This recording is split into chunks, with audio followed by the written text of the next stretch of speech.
নাম শুনলে খেতে ইচ্ছে করে, তাই না? কালা ভুনা সবাই, ছোট বড় সবাই পছন্দ করে।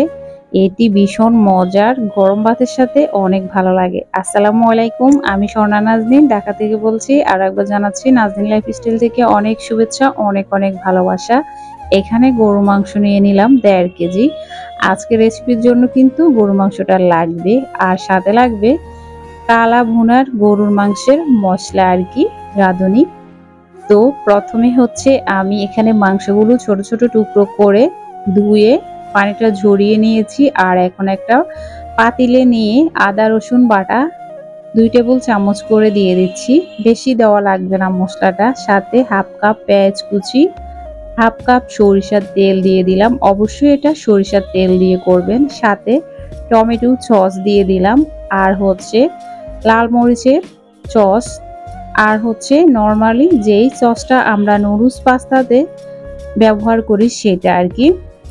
তো এই কালা ভুনার মশলার প্যাকেটে হচ্ছে 2 প্যাকেট থাকবে। প্রথমে হচ্ছে আমরা বড় যে প্যাকেট ওটার অর্ধেকটা দিয়ে দেব। আমি পুরোটা দেব না, বেশ অংশটাই দিয়ে দিয়েছি। আর ছোট প্যাকেটে অল্প একটু মশলা থাকবে, সেটা হচ্ছে আমরা লাস্টে দেব। আর এখানে আমি লবণটাও অ্যাড করে দিয়েছি। এরকম 1 প্যাকেট মশলা হলে কিন্তু ব্যাচেলার যারা আছে, অনেক আপুরা আছে হোস্টেলে থাকি লেখাপড়া করে, তারাও কিন্তু এভাবে কালা ভুনা তৈরি করে নিতে পারে। একেবারে সহজ একটা রেসিপি। ভিডিও ভালো লাগলে অবশ্যই লাইক কমেন্ট করতে একদম ভুলবেন না। আর চ্যানেলে নতুন হয়ে থাকলে অবশ্যই চ্যানেলটি সাবস্ক্রাইব করে বেল বাটনটি অন করে দেবেন। এতে করে নতুন নতুন ভিডিও ছাড়লে সবার আগে আপনি দেখে নিতে পারবেন। তো আমার মাখা হয়ে যাওয়ার পরে ঢাকনা দিয়ে ঢেকে চুলা অন করে দিয়েছি। এই তো আস্তে আস্তে এটা কষিয়ে নিচ্ছি। আর কালা ভুনার জন্য কিন্তু ধৈর্যের দরকার আছে, অপেক্ষা করতে হবে, এটা আস্তে আস্তে হবে। আর আস্তে আস্তে কালারটাও চেঞ্জ হয়ে যাচ্ছে।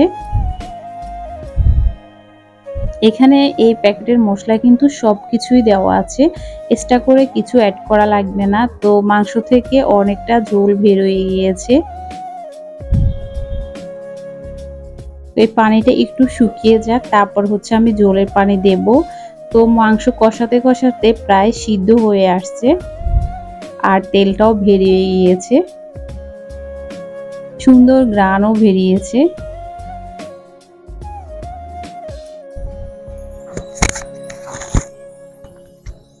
সবসময় গরু মাংস খেতে কিন্তু একই রকম করে ভালো লাগে না, মাঝে মাঝে একটু অন্যরকম খাবার দাবারের প্রয়োজন আছে।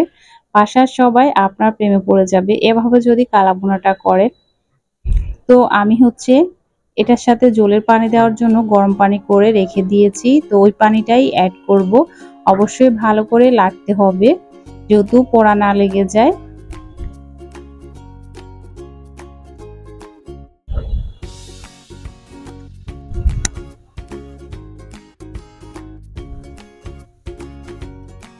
এখন হচ্ছে 2 মগ গরম পানি দিয়ে দিচ্ছি। ঠান্ডা পানিটা দেবেন না, সাথে সাথে এটা বলক চলে আসবে, আর মাংসটাও দ্রুত সিদ্ধ হয়ে যাবে। আর হচ্ছে মাঝে মাঝে এটা নেড়ে চেড়ে দিতে হবে, যেহেতু পোড়া না লাগে, যেহেতু গন্ধ না হয়। এক পর্যায়ে ঝোলটা শুকিয়ে গিয়েছে। এখন কি অবস্থা, কালা ভুনার খুব সুন্দর একটা ঘ্রাণ চলে আসছে। তো এই ঝোলটাও আস্তে আস্তে শুকিয়ে যাবে। এখন আর বেশি একটা ঝোল নাই। আর এখন কিন্তু খুব দ্রুত করে করে লাগতে হবে, অপেক্ষা করা যাবে না, লাড়ার উপরে রাখতে হবে, না হলে এটা লেগে যাবে। আর বাকি যে মশলাটা ছিল ছোট প্যাকেটে ওটা দিয়ে দেব। এটার ভিতরে 1 টেবিল চামচের মতো হবে। তো এটা দিয়ে দিচ্ছি, এটা দিলে আরো একটা সুন্দর ঘ্রাণ বেরোবে।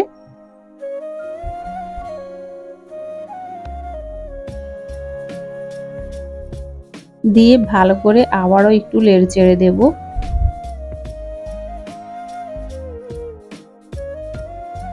আর আমি হচ্ছে তো পেঁয়াজ কুচি আর রসুন কুচি, শুকনো মরিচ রেডি করে নিয়েছি আগে থেকে। তো এখন হচ্ছে ওটা দিয়ে ভাগার দেব। অবশ্যই কালা ভুনাতে কিন্তু ভাগার দিতে হবে।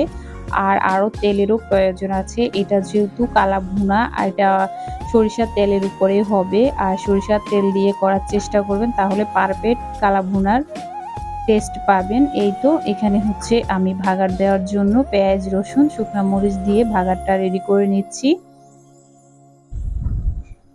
এই শুকনা মরিচগুলো যখন আপনি খাবেন তখন কিন্তু অনেক মজা লাগবে, একদমই মচমচে।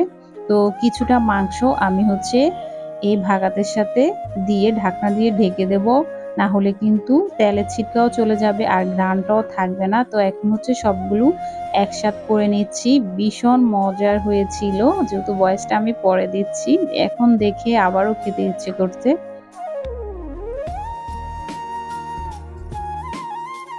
তো আমার হচ্ছে এখন ফ্রাই প্যানে ঢেলে দিয়েছি সবগুলো মাংস, দিয়ে চুলার তাপটা মোটামুটি বাড়িয়ে দিয়ে অনবরত লাড়তেছি। এখন হচ্ছে মাংসটা একেবারে কালা ভুনায় চলে আসছে আর কি, আগের তুলনায় এখন আর একটু পোড়া পোড়া হয়ে গিয়েছে। পোড়া পোড়া বলতে কি, কালারটা হচ্ছে লাল লাল। আবার মশলাটা যেহেতু না পুড়ে যায় আপনাকে খেয়াল রাখতে হবে, ভালো করে লাড়তে হবে। আর এখান থেকে 2 পিস মাংস দিয়ে খুব সুন্দর 1 প্লেট ভাত খাওয়া যাবে। যারা এখনো ট্রাই করে নাই অবশ্যই এটা একবার করে দেখতে পারেন। এটা ভীষণ মজার খেতে। আর মাংসগুলো কিন্তু পারফেক্ট সিদ্ধ হয়েছে। আজকের জন্য এখানেই বিদায় নিচ্ছি। সবাই ভালো থাকবেন। আল্লাহ হাফেজ। আসসালামু আলাইকুম।